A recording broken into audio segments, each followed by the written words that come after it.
السلام عليكم ورحمة الله وبركاته. أعزائي طلبة وطالبات الثانوية العامة، النهاردة جاي أكلمك في مراجعة ليلة الامتحان. تعال أقول لك إزاي تحفظ الكلمات بطريقة سهلة وبسيطة، إزاي تغير من طريقة حفظك، لأن أنت لو عرفت معنى الكلمة هتحل الامتحان كله. الامتحان كله متوقف على معرفة معنى الكلمة، حتى سؤال الجرامر. فلا عايز أغير من طريقة حفظك، أنا عايز أعرف إن كيك أوف بمعنى يبدأ أو يفتتح، مش إن يبدأ أو يفتتح كيك أوف، أنت هتنساها لان كلمه يبدا ليها كذا معنى، ليها ستارت. فانا عايز اعرف اول ما اشوف كلمه كيك اوف اعرف ان هي بمعنى يبدا او يفتتح. اول ما اشوف سوفيستيكيتد اعرف اللي هو متطور او راقي او معقد.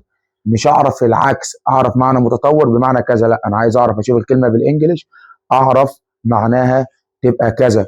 يعني انا عايزك تغير من طريقه حفظك، يعني انا اشوف كلمه ميديكيشن اعرف ان دواء او علاج، مش اعرف ان دواء او علاج ميديكيشن، ما انا عارف ان هي ميديسين. فانت لما تشوف معنى الكلمه هتعرف معناها، وبالتالي هتحل الجمله، وبالتالي تقدر تحل الباسج، تقدر تحل الترانسليشن. غير من طريقه حفظك، احفظ معنى الكلمه بالعربي. دي تجميع من كتاب العمالقه، كتاب ممتاز جدا.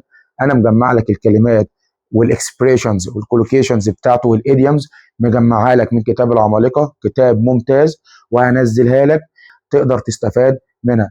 يلا كده نشوف برضو تجميع خاصه بالجرامر من مدرس فاضل، مجمعه بطريقه كويسه في صوره تريكات ممتازه جدا. يلا نشوفها عامله ازاي. اهم التريكات اللي هتشوفها في امتحان ثالثه ثانوي دي تجميعه من مدرس فاضل جدا، عامل تجميع للجرامر كله بتاع ال 12 يونت بالاضافه الى المنهج التراكمي بما يقرب من 55 تريكس. فخد بالك منهم، تريكات جميله جدا. زي على سبيل المثال، ان انا لو شفت مضارع تام، اللي هو طبعا لازم انت عارف ان المضارع التام بيتكون من المفرد زائد هاز، الجمع زائد هاف، والاثنين بلس البي بي. عندي من الكلمات من الكي ووردز بتاعته سينس وفور، الاثنين بيجي بعديهم ذا لاست. يبقى انت عارف ان البريزنت بيرفكت هاف او هاز والبي بي، وسينس وفور من الكلمات دالة على المضارع التام وعلى الماضي التام. بس ادام في هاف او هاز يبقى تجيب لي مضارع تام. سينس وفور الاثنين بيجي بعدهم ذا لاست، بس الفرق ان انا لما بلاقي سينس بجيب بعدها ذا لاست زائد حدث، لما بلاقي فور بجيب بعدها ذا لاست زائد مده. يعني ذا لاست بارتي، ذا لاست تايم، ذا لاست ميتنج. ما الميتنج ده اجتماع، ده حدث مش مده.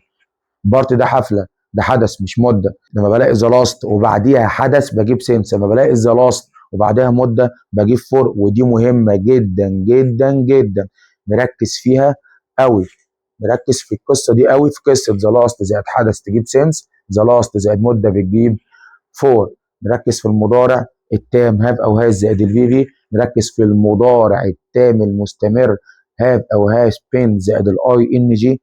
نركز في المضارع التام المبني للمجهول هاف او هاز بين زائد البي في. يبقى ركز في حكايه سينس وركز في حكايه فور.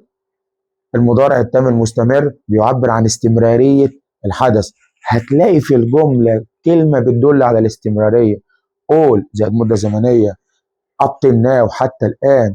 I have finished yet أنا لسه ما خلصتش لغاية دلوقتي. is still doing لسه الحوار شغال. يبقى في كلمة بتدل على إن أنت تختار مضارع تام مستمر. يبقى المضارع التام المستمر في استمرارية. المضارع التام العادي بيخلص وقتي لحظي. I have opened door أنا فتحت الباب. فعل الفتح والكلوز مش هيستغرق وقت. إنما I have been watching TV all day أنا قاعد بتفرج على التلفزيون. I have been studying all day أنا قاعد بذاكر طوال اليوم. يبقى في هنا كلمه بتدل على الاستمراريه.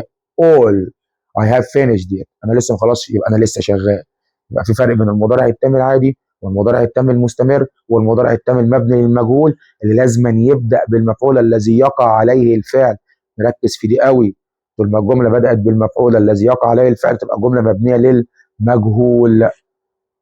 زي الجمله she has been cleaning the room هي قاعده عماله تنظف في الغرفه بتاعتها. she hasn't finished yet هي لسه ما خلصتش. ده فيها استمراريه، فيها جمله بتدل على الاستمراريه. نركز بقى في التركايه وفي النوتس المهمه قوي دي. لما يذكر لي عدد مرات حدوث الفعل بختار مضارع تام عادي وليس مضارع تام مستمر. ما انا عارف ان انا رايت بكتب، فاقول I have been writing novels انا بكتب عادي النوفلز. ما ذكرليش كام نوفل. طب لما يقول لي I have انا عندي I have written ولا I have been writing 3 novels، ايوه زي ما انت بتقول كده، ده حدد لي عدد القصص والروايات اللي انا بقراها وبكتبها. يبقى لما يحدد عدد الشيء اللي انا بعمله يبقى مضارع تام عادي. يبقى انا هنا اقول I have written 3 novels. انما لما يقول لي the novels all day يبقى I have been writing the novels. يبقى خلي بالنا عند ذكر عدد مرات حدوث الفعل بنختار مضارع تام عادي وليس مضارع تام مستمر.